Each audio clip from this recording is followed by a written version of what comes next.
ಮೊಟ್ಟೆನೂ ಹಾಕ್ಕೊಂಡಿದ್ದೀವಿ. ಇವಾಗ ಕಬಾಬ್ ಮಸಾಲೆ ಹಾಕ್ಕೊಳ್ತಾ ಇದ್ದೀವಿ.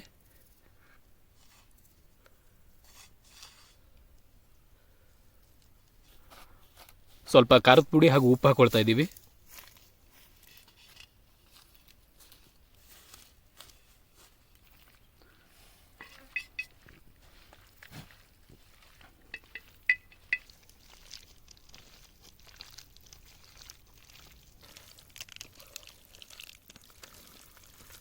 ಸರಿ, ಇವಾಗ ಇದನ್ನು ಮ್ಯಾರಿನೇಟ್ ಮಾಡ್ಕೊಳ್ಳಿಕ್ಕೆ ಇಟ್ಕೊಳ್ಳೋಣ. ಒಂದು 15 ನಿಮಿಷ ಇಟ್ಕೊಳ್ಳೋಣ.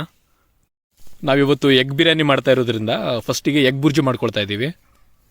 ಸ್ವಲ್ಪ ಎಣ್ಣೆ ಹಾಕ್ಕೊಳ್ತಾ ಇದ್ದೀವಿ ಇದಕ್ಕೆ.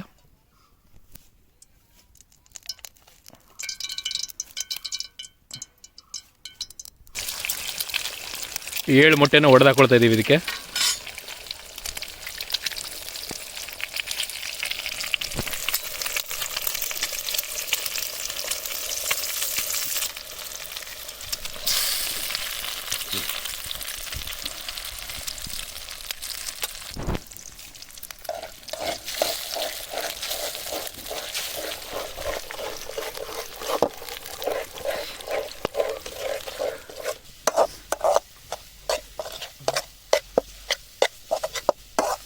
ಇವಾಗ ನಮಗಿದು ಪೂರ್ತಿಯಾಗಿ ಬುರ್ಜಿ ಆಗಿದೆ ಅನ್ಸುತ್ತೆ.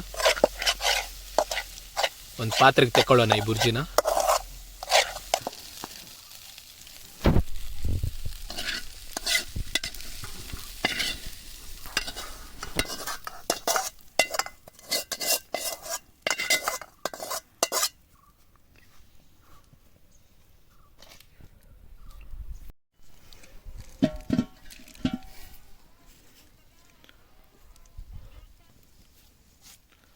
ಒಂದು 300 ml ಎಣ್ಣೆ ಹಾಕ್ಕೊಳ್ತಾ ಇದ್ದೀವಿ.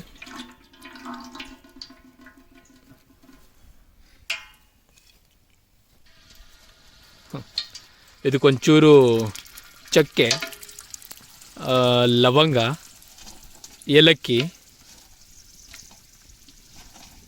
ಮತ್ತು ಪಲಾವ್ ಎಲೆನ ಹಾಕ್ಕೊಳ್ತಾ ಇದ್ದೀವಿ.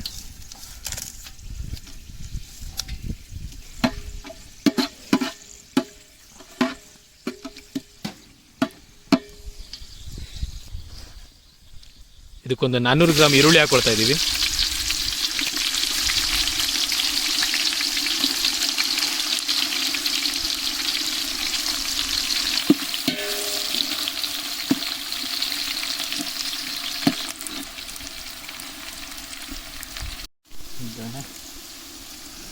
ಶುಂಠಿ ಬೆಳ್ಳುಳ್ಳಿ ಪೇಸ್ಟ್ ಹಾಕ್ಕೊಳ್ತಾ ಇದ್ದೀವಿ, ಒಂದು 80 ಗ್ರಾಮು.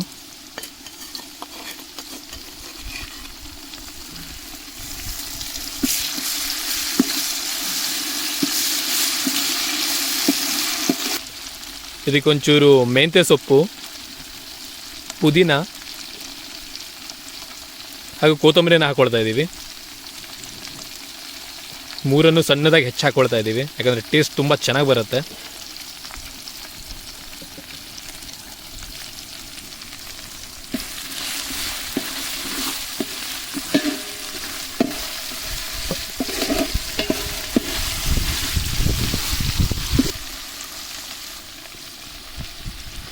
ಒಂದು 8 ಹಸಿಮೆಣಸಿನ ಪೇಸ್ಟನ್ನು ಹಾಕ್ಕೊಳ್ತಾ ಇದ್ದೀವಿ.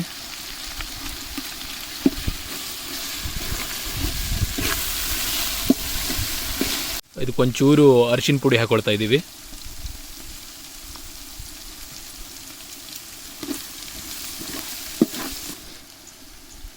ಇದಕ್ಕೆ 6 ರಿಂದ 7 ಟೊಮೆಟೊ ಪ್ಯೂರಿನ ಹಾಕ್ಕೊಳ್ತಾ ಇದ್ದೀವಿ.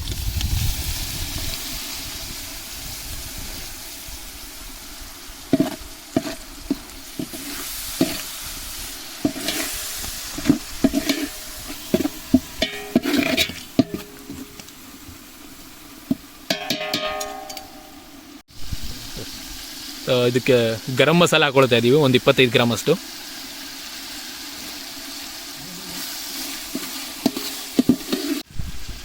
ಇದಕ್ಕೆ 1.5 ಲೀಟ್ರ್ ನೀರು ಹಾಕ್ಕೊಳ್ತಾ ಇದ್ದೀವಿ.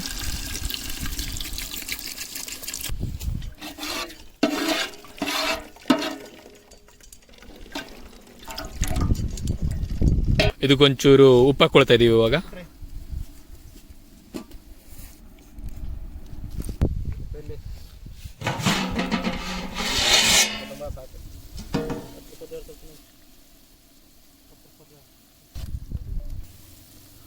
ಈಗ ಒಳ್ಳೆ ಎಲ್ಲ ನಾವು ಹಾಕೊಂಡಿರೋ ಮಸಾಲೆ ಎಲ್ಲ ಕುದೀತಾ ಇದೆ. ಇದಕ್ಕೆ ನಾವು ಮಾಡ್ಕೊಂಡಿರೋ ಎಗ್ ಬುರ್ಜಿನ ಹಾಕೊಳ್ಳೋಣ.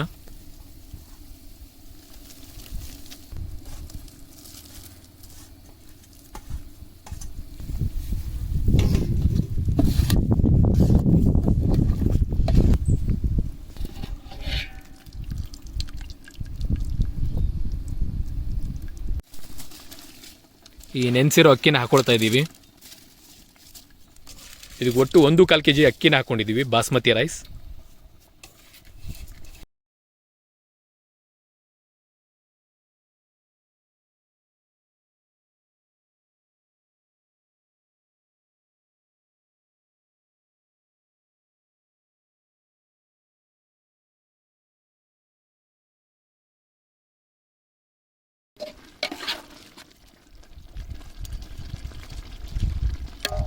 ಓಕೆ, ಅಕ್ಕಿ ಎಲ್ಲ ಒಳ್ಳೆ ಅರಳ್ಕೊಳ್ತಾ ಇದೆ, ಒಳ್ಳೆ ಬಿರಿಯಾನಿ ಆಗತ್ತೆ.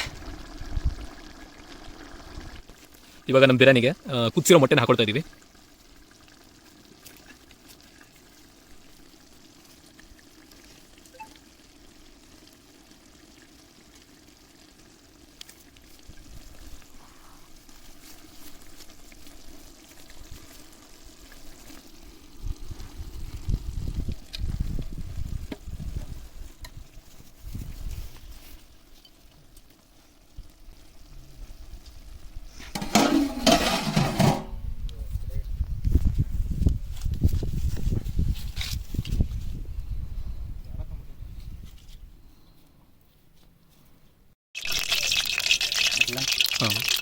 ಇವಾಗ ನಮ್ದು ಎಗ್ ಬಿರಿಯಾನಿ ಪೂರ್ತಿಯಾಗಿ ಕಂಪ್ಲೀಟ್ ಆಗಿದೆ.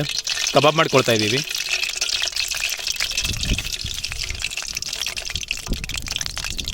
ಇದು ಚಿಕನ್ ಚೆಸ್ಟ್ ಪೀಸನ್ನು ಉದ್ದುದ್ದಕ್ಕೆ ಹೊಡ್ಕೊಂಡಿದ್ದೀವಿ, ಅದಕ್ಕೆ ಇದು ಉದ್ದುದ್ದಕ್ಕೆ ಎಷ್ಟು ಚೆನ್ನಾಗಿ ಬಂದಿದೆ. ತಿನ್ನೋಕ್ಕೂ ಕ್ರಿಸ್ಪಿಯಾಗಿ ತುಂಬ ಚೆನ್ನಾಗಿರುತ್ತೆ.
ಇಂತೂ ನಮ್ದು ಎಗ್ ಬಿರಿಯಾನಿ ರೆಡಿ ಆಗಿದೆ ಅಂಡ್ ಚಿಕನ್ ಕಬಾಬ್ ಕೂಡ ರೆಡಿ ಆಗಿದೆ. ಟೇಸ್ಟ್ ಮಾಡಿ ಹೇಳ್ರ ಯಾವ ತರ ಆಗಿದೆ ಅಂತ. ಚೆನ್ನಾಗಿದೆಯಾ? ನಂಗೂ ಹೊಟ್ಟೆ ಹಸಿತಿದೆ ಮರ, ನಾನು ಬಂದ್ಕೊಂಡು ಮೊದಲು ತಿಂತೆ.